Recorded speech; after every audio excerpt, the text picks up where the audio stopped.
Hello anh em, chào mừng anh em đã quay trở lại với channel của mình. Trong video clip ngày hôm nay thì mình sẽ chia sẻ về một cái lộ trình lựa chọn sĩ quan dành cho các chiếc xe tăng hạng nhẹ.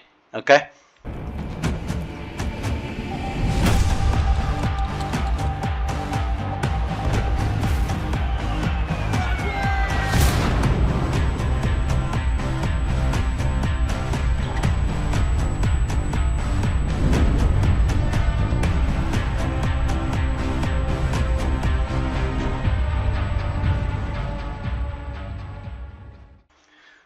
Rồi thì các đơn vị xe tăng hạng nhẹ đã nhận được nhiều ưu ái của nhà phát hành trong những cái giai đoạn CT1, CT2 và CT3.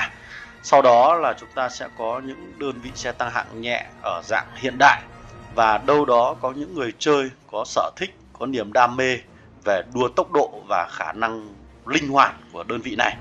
Thế thì trong video clip này hôm nay thì mình sẽ hướng dẫn và chỉ dẫn cho anh em một cái lối lựa chọn sĩ quan tốt nhất dành cho những người chơi free to play, dành cho những chiếc xe tăng hạng nhẹ. Ok. Rồi thì mình cũng đã có rất nhiều video clip liên quan đến cơ chế chơi và cơ chế chiến đấu của đơn vị xe tăng hạng nhẹ rồi. Anh em hãy xem lại cái playlist đó nhé. Còn trong video clip này thì mình sẽ hướng dẫn cái lộ trình để anh em chơi các sĩ quan. Rồi, ở bản 7.0 vừa qua chúng ta có thêm một cái gọi là huấn luyện kỹ năng. Cái ô huấn luyện kỹ năng này nó sẽ cho phép chúng ta học thêm các kỹ năng của các sĩ quan khác. Điều đó làm cho chúng ta có tính đa dạng chiến thuật nó cao hơn. Vậy thì cái việc lựa chọn sĩ quan nó cũng tăng cái tính chiến thuật lên nhiều hơn.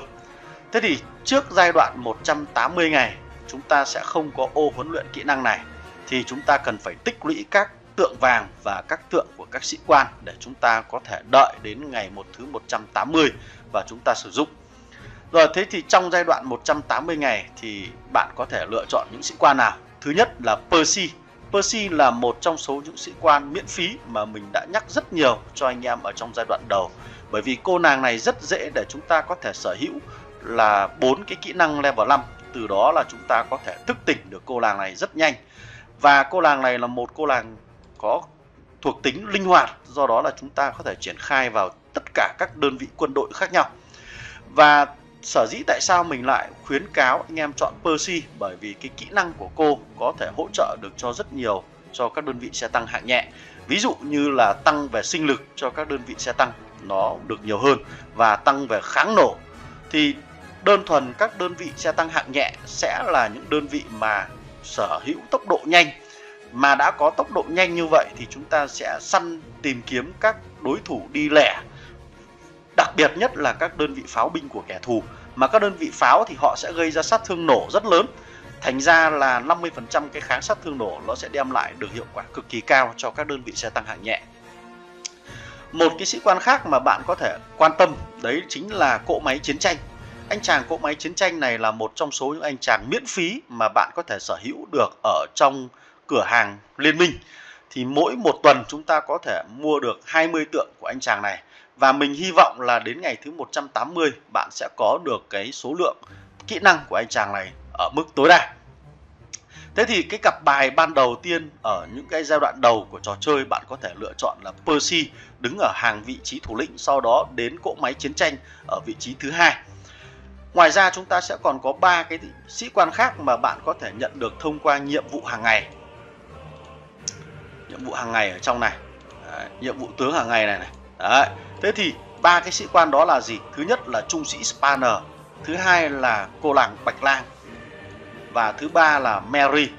3 cái sĩ quan này bạn cần phải lựa chọn kỹ năng để cho giai đoạn 180 ngày chúng ta học. Thì thông thường ở các phiên bản trước mình hay khuyến khích các bạn lựa chọn kỹ năng số 1 để nâng cấp đầu tiên. Nhưng từ phiên bản thứ 7 trở đi là bạn có thể bỏ qua cái kỹ năng số 1 này nếu như vị tướng đó là bạn không sử dụng. Thế thì trong tình huống này thì Mary chúng ta sẽ nâng cấp kỹ năng nào? Bạn có thể lựa chọn kỹ năng quỷ siêu tốc độ như này, để nó tăng cho binh đoàn xe tăng hạng nhẹ của chúng ta thêm 10% tốc độ.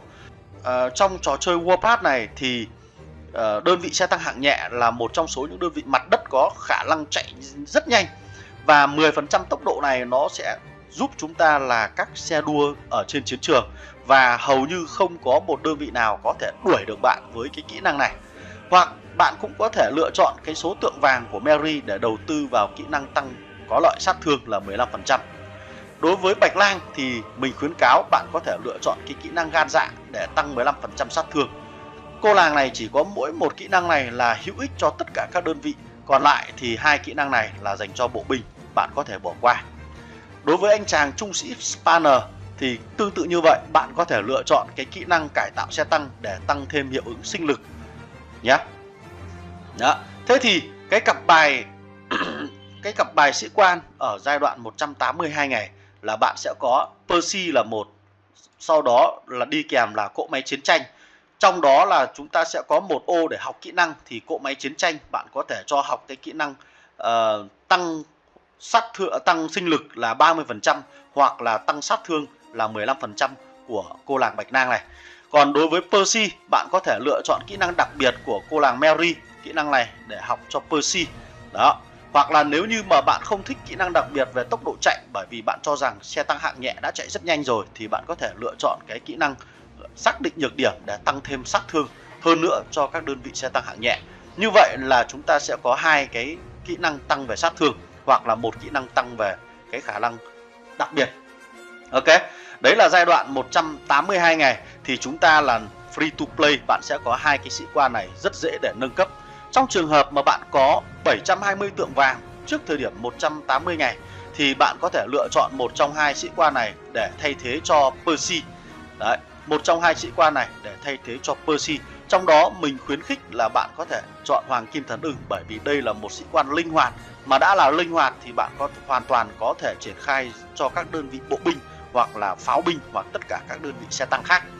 Ok, thế thì sau giai đoạn 182 ngày là bạn sẽ tập trung đầu tư vào một trong hai anh chàng hoặc cô nàng này. Đó, và cái bộ kỹ năng mà mình vừa khuyên vẫn là học tập dựa trên ba cái sĩ quan mà bạn có thể sở hữu được ở trong nhiệm vụ hàng ngày là trung sĩ Spanner, Bạch Lang và Mary. Cố gắng dồn toàn bộ những cái tượng vàng mà mình kiếm được ở trong nhiệm vụ hàng ngày vào trong một trong các kỹ năng mà mình vừa khuyến khích nhé. Còn giai đoạn sau 182 ngày đến giai đoạn sau 300 ngày thì có lẽ là bạn đã có định hình được cái lối chơi của mình và sở thích của mình.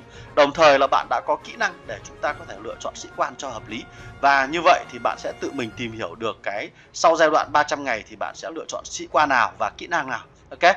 Rồi, tổng kết lại cái video của mình mong muốn là trước 182 ngày bạn đầu tư vào hai sĩ quan này.